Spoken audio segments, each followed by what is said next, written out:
Welcome back, Plug Nation. Today, we got some fire news to hop into. So you already know, make sure that like button is blue, hit that subscribe button if you're new, and let's get into the news. But real quick, I want to do a giveaway. It's been a while. I'm going to give someone in the comment section $50, whether you're on PS4 or PS5 or Xbox. All you have to do is comment down below what you think is the best 2K of all time. Just drop a like, comment, and boom, you're entered in the giveaway. So I want to get into this immediately and show you guys something that I've seen on Twitter which blew my mind. Now, of course, I've played 2K since like 2K8. Yes, I'm an old head, I guess you could say. And I just did not remember this at all. But someone had a tweet that blew up on Twitter. It had about 3,000 likes when I took the screenshot. It's called, quote unquote, in 2K14, 65,000 VC was enough to get 86 overall and have fun doing it. In 2K22, not even the 100K VC from the special edition is enough to hit the 85 overall cap. So I'm not sure if you guys have seen or not, but on next gen, people have been talking about how builds are so much more expensive than they are on current gen. Now, one of the reasons I believe it's like that is because there's no 95 to 99 fluctuation system. So when you hit 95 overall on current gen, you fluctuate up to 99. You don't have to spend any VC, versus on next gen, you go 95 to 99 with VC. So that's one of the reasons, but also on top of that, they are definitely more expensive than last gen in general. Now, I'm not saying that I want the fluctuating system to be in the game. I'm just saying that's how it is. I believe that is a big reason for why it's so much more expensive this year. It costs apparently for most builds to go from 60 to 99 overall with the upgrading around 400,000 VC this year. It costs $100 US to get 450,000 VC, so almost $100 per build. Now, you're not even adding into the fact Gatorade if you want to buy that, jump shot boost, whatever skill boost you buy, clothing on your player, anything at all. So it's literally $100, not including anything else, and I don't think it's going to stop. It's just going to keep going up over the years. Now, Iggy Mo tweeted something out, and this has been very controversial. Probably the most controversial thing in 2K since the game came out, where people are talking about Sniper. He said, Sniper question, why is the Sniper badge in the game? 2K added it to quote-unquote reward players for getting open, but guards already move faster than every defender, so getting open is easy AF. Please do a heavy nerf or straight up remove it from the game. It's already easy to green. So a lot of people have been getting in on this, chiming in on it, not just this tweet at all. Tower DF, however, though, did respond to the tweet, and he said, didn't you want full bars to go in? Which is something people have said in previous 2Ks over and over, including me. I think if you perfectly time your shot in the green window, usually that shot should go in instead of getting a full bar animation where your guy holds your hand up and just bricks it, and you're penalized for timing your shot correctly. And then after that, little Timmy comes down the court, little Timmy 37, you guys remember the demon of all 2Ks, shoots a half bar and it goes in. He's rewarded for not fully timing his shot. You see what I'm saying? So anyway, I'm not really on a side of, oh, it should be nerfed, it should not be in the game, anything like that. But I did tweet out and I wanted people's opinions. I said, do you think the Sniper badge should be nerfed? And I want you guys to let me know in the comment section down below how you feel about the Sniper badge on 2K22. I 100% though, not talking about Sniper, love the fact this year you are highly rewarded for being open. Although shooting might be a little bit too easy with that Sniper badge, this is what people have been complaining about for a very long time, and it's kind of like 2K gave it to us. Maybe they gave it to us a little too much, and now people are very upset. So I don't know. But anyway, 2K had an event today, and man, we've been doing so good, 2K. Of course, the game hasn't came out perfect. Next gen had the crashing and current gen had the elevator problem and all that stuff. But for the most part, the majority of the community has been enjoying 2K. It's the first year in I don't even know how long. It's literally since I've been a YouTuber on 2K that people have been like, I like the game. I can actually play the game. I enjoy it, stuff like that. Well, 2K had an event today. Their first major one, because you know the cruise ship travels to different locations, and it was the Treasure Island. The cruise ship has anchored, embark on the first blah blah blah, and of course, just like every year, man, you see it. people are getting error coded. I keep getting to the main menu, blah, blah, blah, over and over. People are getting error coded, and it's just like, dang, 2K, we were doing so good.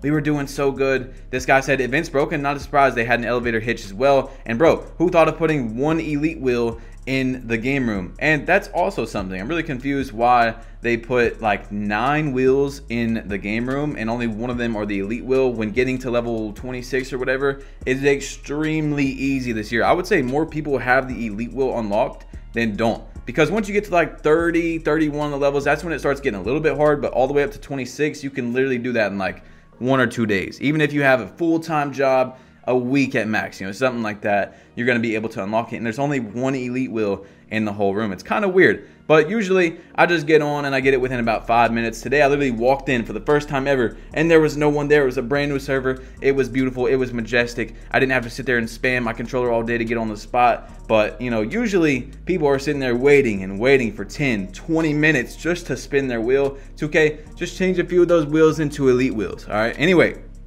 we have someone named Zandria in the 2K community who had a tweet that blew up. People were basically not agreeing with her. And she said, "Dear NBA 2K community, can we please cancel quote unquote playmakers quote unquote play shots that need screens to score? Where's the skill? You're a dribbler that needs screens and left right the whole time. Then there's always the one in the corner doing nothing. This is not fun. This is not 2K." So one thing I'm confused about, first of all, is that either playstyle you do, screens or ISO, you're going to have someone being a cone, someone that's not really moving on offense. So that's the one I didn't get right away. And the second one is, as you see me ISOing this gameplay, I do both. We can do whatever you want. You bought the game for a reason. You can do whatever play style you want. But a playmaker in basketball, what do they do? They are a pick and roll offensive player. Like Chris Paul, he's a playmaker. Does he ISO the entire game? No, he takes screens. So I'm just very confused by what her tweet is. And I think that a lot of people,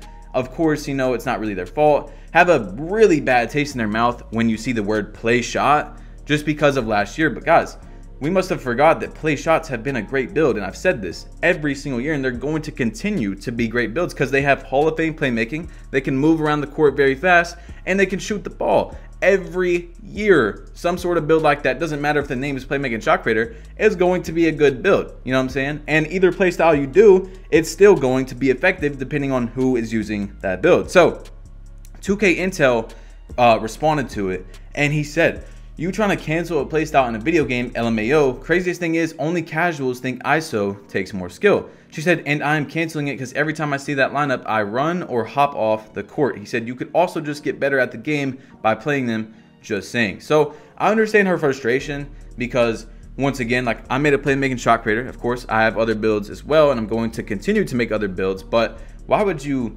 not want to have a build that can dribble really good and shoot really good as one of your builds? I mean, I have a lot of fun on a playmaking shot creator, and I've had a playmaking shot creator way before there was hate on the playmaking shot creator. I had one in 2K19, 2K20, but I had other builds as well.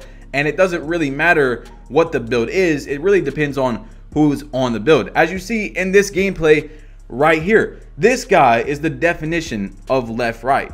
This is a playmaking shot creator that left right, left right, left right.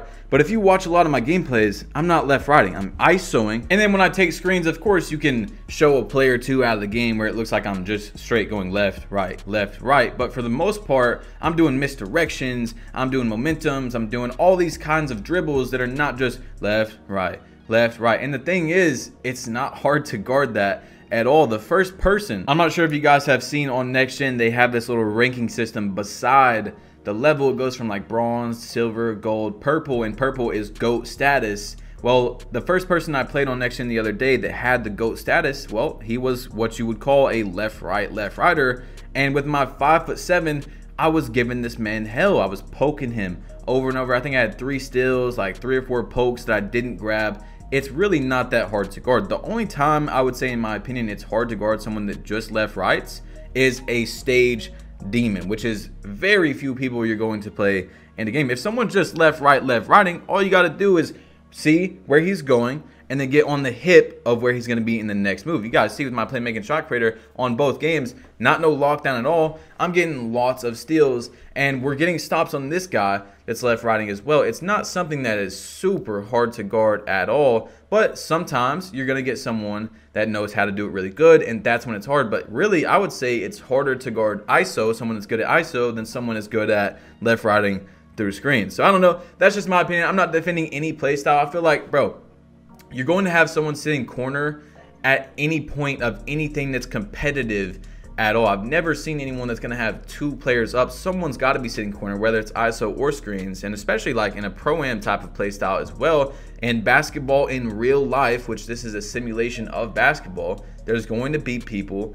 that sit in the corner. I'm just really confused by why people say that for both. Like, it's just in everyone's comments, like, oh, you're ISO and you have two people sitting in the corner, your teammates, oh, it must be no fun for them. But in screen pick and roll gameplay, it's the exact same way. You're going to have someone sitting in the corner. So I don't know, it's just really confusing, bro. I feel like, bro, you buy the game, you can play however you want to, you can do whatever you want to, whatever play style, you can make whatever build you want to make, and it's really not that hard to guard, guys. I have a 90+ win percentage on both games, even with all the left riders and stuff. You see, look at this, it's not that hard, bro. We're giving this man hell because it's actually really easy to determine what he's going to do next versus someone who can cook up and dribble and do a bunch of fancy moves, and you're not really able to, you know, see what they're going to do next on the court. So I don't know, man. That is just my opinion. You guys can leave yours down below. It's your boy Badge Plug. You have been plugged in. Drop a like if you haven't yet. Hit that subscribe button if you're new. Remember to enter in the giveaway. All you have to do is comment down what is the best 2K of all time.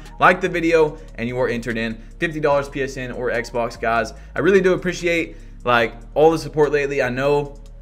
I think you might have heard me say it, that the views are down for a lot of content creators. I'm not sure what's really going on with 2K. People are saying, oh, people have grown up, they don't want to watch 2K anymore. But literally like 2 months ago, people were pulling way more views in like August of 2K21. So that's not what it is. I think it's a whole bunch of things like the division. People don't want to watch current gen if they only have next gen, stuff like that. And the fact that a lot of people are coming back, so there's more videos to watch. There's just a whole bunch of things going on right now. The fact that it's very easy to shoot on 2K, so you don't really need to watch so many jump shot videos. You can make whatever build you really want because any build's pretty much going to be able to shoot as long as you have on a good jump shot and know how to shoot. Stuff like that. But we've still been doing really good, and I appreciate you guys so much for that. Hit that subscribe button if you're new. It's your boy Badge Plug. You've been plugged in, and I'm out. Peace.